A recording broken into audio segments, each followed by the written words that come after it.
Hey guys, welcome back to my channel. As many of you know, I am a native English speaker from the US, and I teach English across TikTok, Instagram, and now YouTube. And I recently asked you guys on Instagram what topics you would like me to cover on my YouTube channel. And I had several responses, and someone requested American slang words, but first mentioning naughty words, by which I think they mean swear words or bad words in English. So stick around until the end of this video and I'll cover a couple of those as well.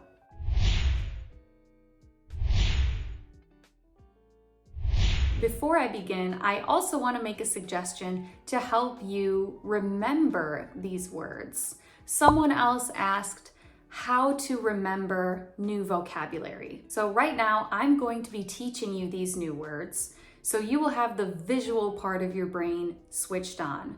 Maybe you have captions turned on for this video so you can also see the words as I'm saying them. So that part of your memory will be working for you, the visual part. Also the listening, you are listening to me say these words, so hearing them is also going to help with memory. But I suggest you also grab a notebook and a pen and you write down each word in your own hand, because when we physically write things down, this also triggers an important part of our memory to help remember these words in the future. And then of course you always have them to refer to very quickly in your notebook. All right, so in today's video, we are learning American slang words. Now, slang words are words used in informal language, but used very often by native speakers, and you won't necessarily find these words in your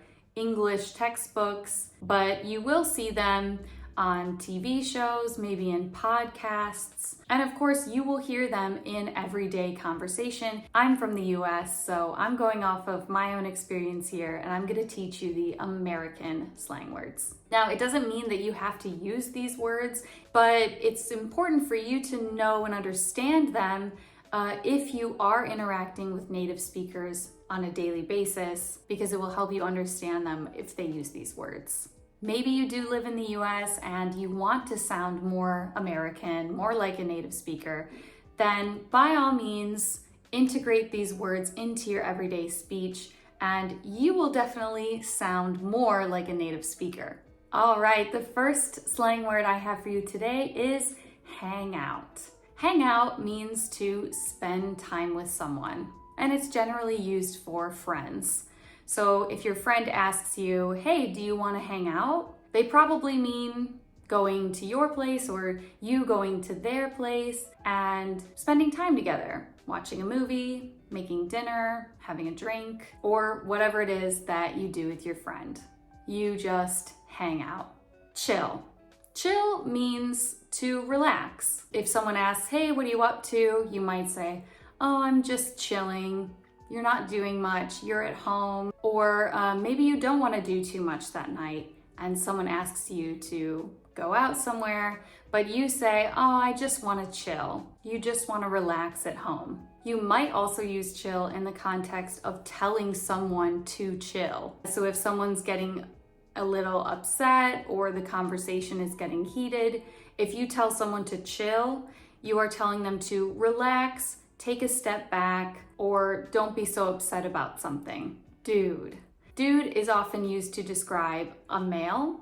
It just means a guy. So you could say, I saw a dude buy that at the store the other day. You just mean you saw a man. But dude is also used among friends, and not just for men. Women could also call each other dude if you're really excited about something. Dude, that's so cool. Something like that. Lit. Lit means cool. If you went to a concert and you said it was lit, you mean that it was really cool, awesome, exciting, you loved it, it was lit. Nuts. Nuts is another word for crazy. So maybe you hear a story that shocks you or surprises you. You might say, wow, that's nuts. And this can be used in a positive or a negative sense. If it's something that you think is overcomplicated, you might say, "Ugh, this game is nuts." But it could also be something that you really enjoy. Like a thriller movie that has lots of twists and turns, you might say, "This movie is nuts." Low key. Low key means something that is indiscreet, it's not drawing attention to itself. You can use this for pretty much anything. An example could be to describe an event like a wedding. If they just had a small ceremony, not too many people, you might say, "Their wedding was really low key." Bail. Bail is a verb, and in American slang, it means to cancel plans.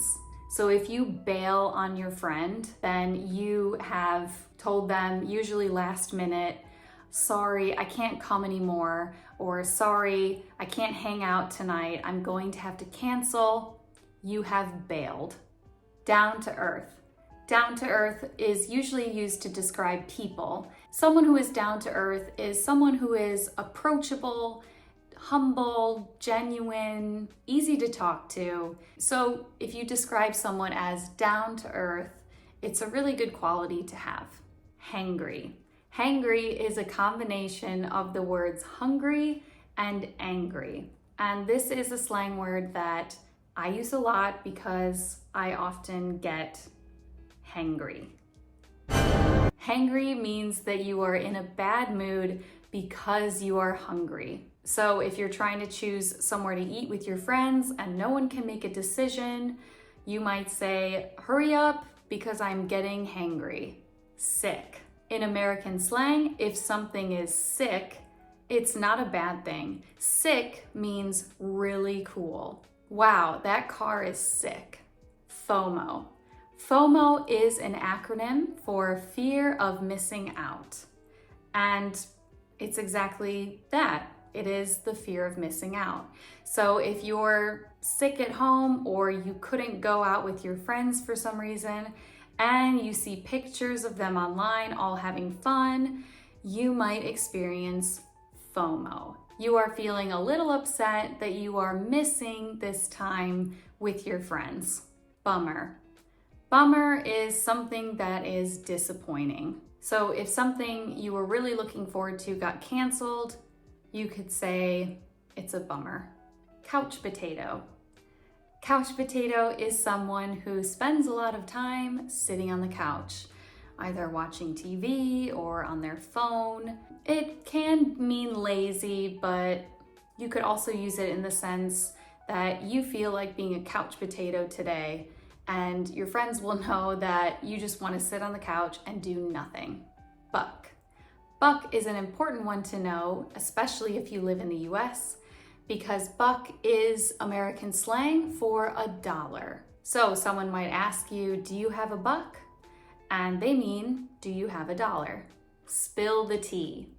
Spill the tea means to share the latest information or the latest gossip. So if you know something your friend doesn't and they ask you to spill the tea, they're asking you to tell them the information you know. Tell them the story, the gossip. Tight. In American slang, tight is used to refer to relationships. So if two people are really tight, it means they are really good friends. Epic. Epic means something that is really cool or extraordinary. That concert was epic. We also use the word epic with fail. An epic fail is something that went really wrong. So maybe you're trying to talk to someone who you're attracted to and they turn you down or they don't want to talk to you. You might say to your friends, "Well, that was an epic fail." Squad. Squad refers to your close group of friends. So if you say, "I'm going out with my squad tonight," it means you're going out with your main closest group of friends. Dope. Dope is a word that means awesome or really cool. If you really liked something, you could say, "That was dope." No-brainer. A no-brainer is a decision that wasn't hard to make. It didn't take a lot of thought. So maybe you're offered a job with higher pay. Accepting the offer is a no-brainer. Okay guys, so those were 20 slang words used in American English in everyday speaking that are definitely useful for you to know. As promised, I will now cover a couple bad words in English. We can also call these curse words or swear words. And you do have to be careful who you use these around. If you find yourself in the middle of the US, so not on the East Coast and not on the West Coast, but right in the middle or a little bit south maybe too, a lot of people are very religious and they would not appreciate if you used these words around them. But I will also give some cleaner alternatives that you can use for these words as well. Okay, the first bad word I have for you today is damn. So again, for religious people, this word is not very popular because it does have connections to hell, right? Be damned to hell, that's where the word comes from. So some cleaner versions of this word would be dang or darn or rats. And these are all exclamations of frustration. If you're frustrated about something, you might use damn, but you could also use one of these more polite versions. Oh my God, or OMG. This one is used very frequently, but again, some people might be offended by the use of the word God if they are religious. So some alternatives would be, oh my gosh, or oh my goodness. These phrases can be used in a variety of situations, either in a negative connotation or in a positive one. So whether you're really frustrated by something or you're really excited, you can use, oh my God, shit, or holy shit. Again, this could be offensive to a lot of people, so careful when you use it. Both of these phrases are used in negative or positive situations. It's an exclamation of either frustration or excitement. And some alternatives could be crap, which is usually used when you're frustrated, but it's maybe a little bit softer. Or you could say, holy cow, or oh snap, if you're surprised about something. Those are a little bit better alternatives. Bullshit. Usually this word refers to something that is ridiculous or not true. But you may hear people use BS or just shorten it to bull. So if someone says that is totally BS, they mean that's totally false. That's not true. But all of these words, including BS and bull, they're still not really nice words to use. It's still a little bit rude. Okay, the last one I will cover today is SOB. You might see this one used in American slang, and that stands for son of a bitch.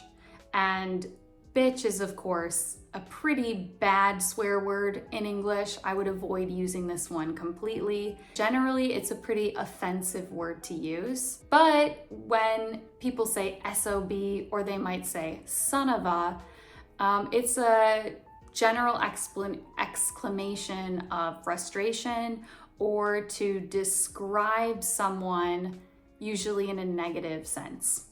Okay, so there you go. I covered some naughty words. I covered a lot of American slang words. Whether you use them or not, it is very helpful for you to know these words, what they mean, and you can know what words not to use so that you don't offend the person you're talking to. I hope you guys enjoyed this video today. If you did, please click that like button. Don't forget to subscribe to my channel and turn notifications on so you don't miss any future videos. Thanks for watching. See you next time. Bye guys.